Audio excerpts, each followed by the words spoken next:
বৃহস্পতিবার দুপুরে কেন্দ্রীয় ব্যাংকের সদর দপ্তরে এক সংবাদ সম্মেলনে নতুন মুদ্রানীতি ঘোষণা করেন বাংলাদেশ ব্যাংকের governor doctor Ahsan H Mansur.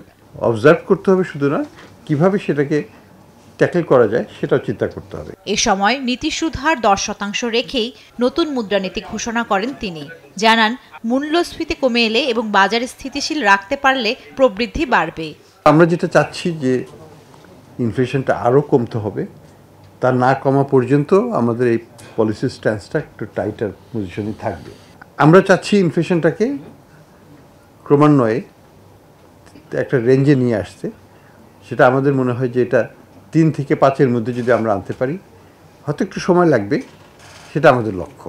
Bangladesh ব্যাংকের ড্রেস কোড ইস্যুতে বিদেশিদের নাক গলানোর কিছু নেই বলেও মন্তব্য করেন গভর্নর। একে বড় কিছু করে দেখার প্রয়োজন নাই এবং বিদেশিদের এটা নিয়ে নাক গলানোর কোনো প্রয়োজন আছে বলে আমি মনে করি না।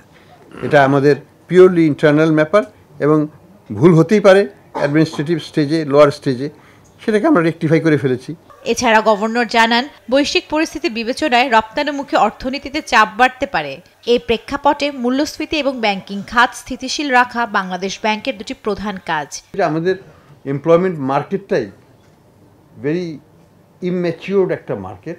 জান্নাতুল মোহনা, দেশ টিভি, ঢাকা।